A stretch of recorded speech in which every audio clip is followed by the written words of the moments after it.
दोस्तों नमस्कार।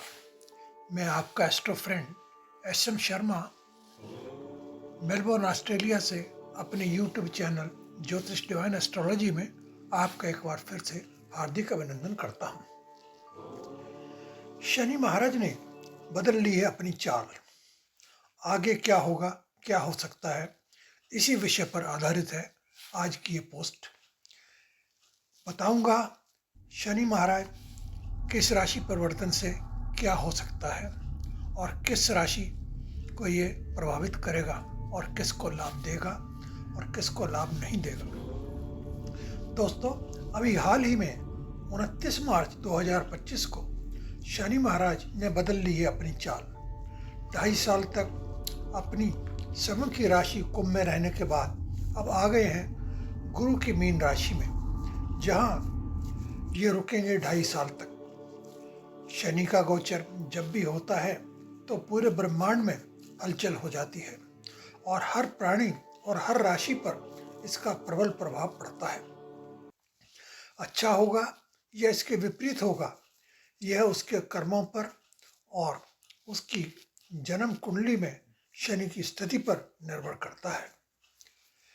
शनि की इस राशि परिवर्तन से कई राशियों पर शनि की 7.5 या ढैया का आरंभ हो गया है और कईयों की 7.5 और ढैया की समाप्ति भी हो गई है। दोस्तों, शनि महाराज पूरे ब्रह्मांड के न्यायाधीश माने जाते हैं और प्रत्येक के अच्छे और बुरे कर्मों का फल प्रदान करते हैं। शनि की इस चाल से कौन कौन सी राशि प्रभावित हुई है आप जान लीजिए, मैं आपको बताने जा रहा हूँ। नंबर 1, कुंभ राशि पर 7.5 का अंतिम चरण आ गया है। नंबर 2, मीन राशि वालों का 7.5 का दूसरा चरण आरंभ हो गया है। नंबर 3, मेष राशि वालों की 7.5 का पहला चरण आरंभ हो चुका है और 7.5 का समय 7.5 साल का होता है। अब शनि ढैया भी आप जान लें कि ये क्या होता है और किस पे इसका असर होगा। सिंह और धनी राशि वालों पर 2.5 साल तक शनि का ढैया रहेगा। दोस्तों, शनि महाराज ना तो किसी के मित्र हैं और ना ही किसी के शत्रु हैं। न्यायाधीश तो कभी पक्षपात करते ही नहीं हैं, केवल हमारे कर्मों का ही हिसाब किताब सेटल करते हैं। 7.5 के दौरान हमें अनेक प्रकार की समस्याएं देखने को मिल सकती हैं, जैसे घर व्यापार की इनकम में अचानक कमी हो जाना, अच्छी भली नौकरी में अचानक अड़चन आ जाना, रिश्तों और संबंधों में तनाव आ जाना, अचानक घर या व्यापार में क्लेश बढ़ जाना, अचानक किसी बड़ी बीमारी का आ जाना, धन और संपत्ति का नुकसान होना, इत्यादि इत्यादि बहुत से नकारात्मक कार्य 7.5 के दौरान हमें देखने को मिलते हैं। शनि की शांति के लिए हम बहुत कुछ कर सकते हैं अगर हम करना चाहें तो। इसके लिए हमारे धर्म में अनेक प्रकार के उपाय बताए गए हैं, जिनके श्रद्धापूर्वक करने से हमें काफ़ी राहत मिल सकती है। कुछ उपाय मैं आपको बता रहा हूं, आप चाहें तो इसका लाभ उठा सकते हैं। नंबर 1, शनिवार के दिन पीपल पर सरसों का तेल का दीपक शाम के समय अवश्य जलाएं। आप जान लीजिए कि शनि महाराज की आराधना पूजा जो भी होती है वो शाम के समय दिन ढलने के बाद ही होती है। नंबर 2, श्री हनुमान चालीसा और सुंदरकांड का पाठ प्रत्येक शनिवार और मंगलवार को करें। आप सुंदरकांड चाहें तो, समय नहीं है तो आप महीने में एक बार भी कर सकते हैं या जब भी समय मिले तभी कर सकते हैं, लेकिन कम से कम हनुमान चालीसा का पाठ हर शनिवार और मंगलवार को करें। ये बहुत ही आसान उपाय है और बहुत ही प्रभावशाली उपाय है। नंबर 3, प्रतिदिन शाम के समय शनि मंत्र के जाप की अधिक से अधिक माला करें। यह मंत्र बहुत ही आसान है, आपको बता देता हूँ, आप चाहें तो नोट कर लें। ओम शन शस्त्राय नमः, ओम शन शस्त्राय नमः। नंबर 4, कीड़े मकोड़ों के निमित्त आटा और शक्कर मिलाकर आप शनिवार और मंगलवार को अवश्य डालें। ये भी एक बहुत प्रभावी उपाय है। नंबर 5, जरूरतमंद गरीब मजदूरों की सहायता करें। भूखे को भोजन भी दें, वस्त्र की जरूरत है वस्त्र भी दें।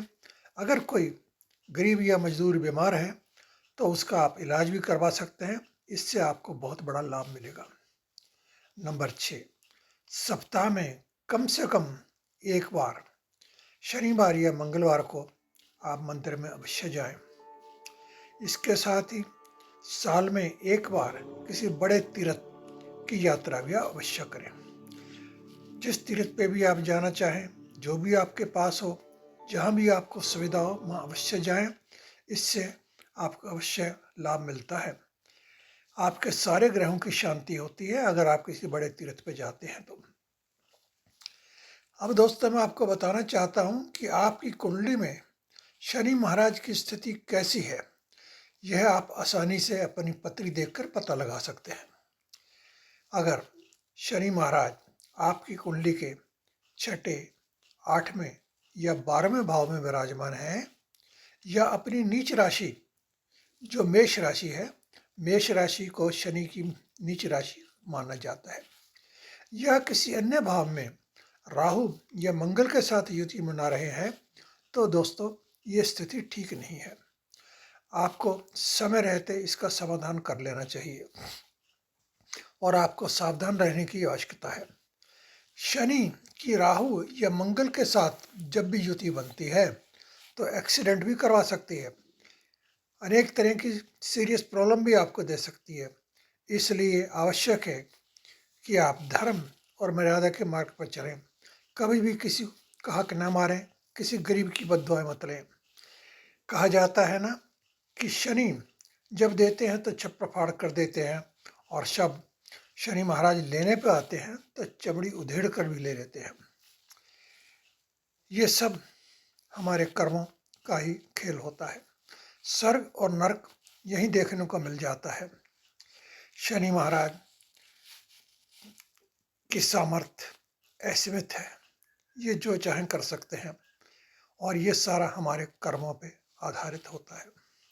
तो दोस्तों, ये थी शनि महाराज के बारे में, 7.5 के बारे में कुछ जानकारी। ये आपको जानकारी कैसी लगी, कृपया कमेंट बॉक्स में आप हमें अवश्य बताएं।